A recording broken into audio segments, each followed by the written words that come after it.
पाहायला गेलं तर डीसीपी यांच्याशी चर्चा करत होते, मात्र इथे त्यांनी बोलण्यासाठी तो नकार दिलेला आहे। आपण परत एकदा प्रयत्न करू।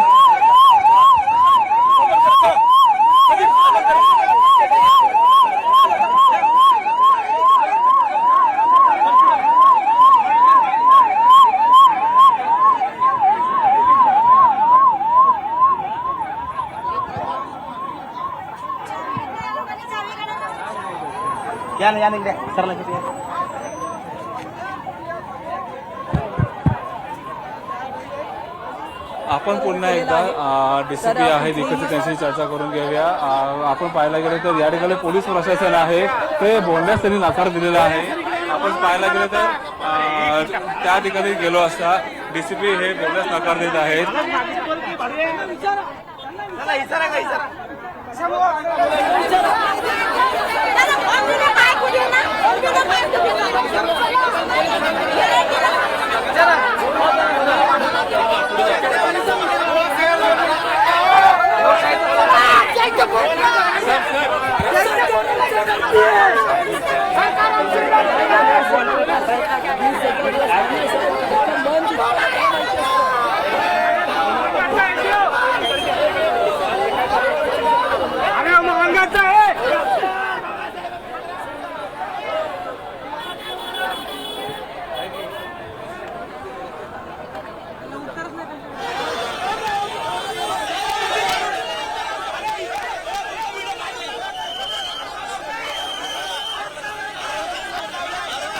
आपण पाहतोय आज 6 डिसेंबर महापरिनिर्वाण दिन आणि त्या पार्श्वभूमीवर मोठ्या संख्येने भीमसैनिक हे चैत्यभूमीवर दर्शनासाठी जात असतात।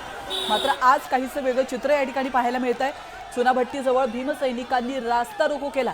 चुनाभट्टी सायन कनेक्टर जवळ भीमसैनिकांनी रास्ता रोको करण्यात आलेला आहे। या ठिकाणी पाहू शकता मोठ्या प्रमाणात जे भीमअनुयायी होते आता रस्त्यावर उतरलेले आहेत। आपल्यासोबत चर्चा करण्यासाठी येथील काही भीमअनुयायी देखील आहेत, आपण त्यांची चर्चा करू। काय सांगाल, रास्ता रोको करण्यात आलेला आहे, तुम्हाला इथे अडवण्यात आलं होतं रिक्षा घेऊन? रिक्षा पोलीसवाले काय बोलायला मागत नाही साहेब, पोलिसांना एवढं सहकार्य करा बोलतोय, सोडत नाहीत। दरवर्षी सोडतात रिक्षावाले, आज ह्या वर्षी अजिबात सोडत नाही। एक दिवस पाहिजे सरकारने, कारण की कसं आहे की जे गरीब लोक आहेत, जे लांबून आले, जे 3 व्हीलर आहेत, 4 व्हीलरने तुम्ही सोडलं, जसा भाऊ बोलला तसं 2 व्हीलरवाल्याने सोडतात, मग त्यांनी कसं जायचं? त्यांच्याकडे गाड्या नाही आहेत, त्यांच्याकडे जायचंय त्यांनी। आमच्या गाड्या थांबल्यात, आमच्या गाडीत 2000 पाण्याच्या बॉटल आहेत, 500 किलो भात आहे, 2000 लोकांसाठी जेवण आम्ही घेऊन जाते। आज या रिक्षांमुळे आमच्या गाड्यामध्ये ट्रॉफिक मध्ये अडकल्यात। पोलिसांनी चर्चा केली, काय सांगितलं? पोलिसांनी चर्चा केली असं काय सांगितलं? काय बोलतच नाहीये पोलीस, फक्त एवढंच बोलतात रिक्षा सोडणार नाहीये, काहीच नाही करत आहे पोलीस, फक्त रिक्षावरतीच अवलंबून आहेत, बाकी कुणाचीच काय ऐकत नाहीये। म्हणणं काय साहेब, जर तुम्ही आम्हाला सांगितलं तर रिक्षा अलाउड नाही तर आम्ही विमानाने आलो असतो। ह्याच्या आधी सोडण्यात आलं होतं का मागच्या 6 डिसेंबरला? आणि मागच्या 6 डिसेंबरला थांबवलं होतं, पण सोडलं होतं, ते PSI ने आम्हाला सोडलं होतं रिक्षा। त्याच्या आधी काही तुम्ही निघायच्या आधी काही तुम्हाला पोलीस अधिकाऱ्यांनी किंवा सरकारकडनं काही सांगणार नाही?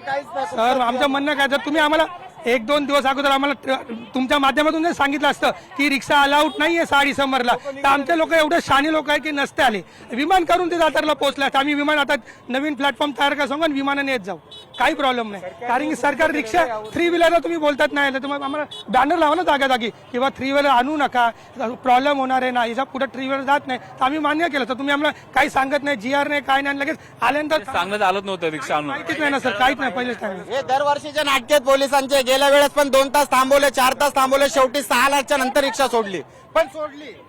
ऍक्च्युली कसं आहे की साहेब परमिशन द्यायला पाहिजे, लांबून लोक आलेत आणि त्यामुळे कसं की जे आता आले दर्शनासाठी महामानवाच्या, ते असेच येतील आणि मग शांतपणे निघून जातील जर यांनी सोडलं। सहकार्य करायला पाहिजे सरकारने आपल्या लोकांना, एकच दिवस आणि 1 दिवसाची परमिशन द्यायला पाहिजे काही करून त्यांनी।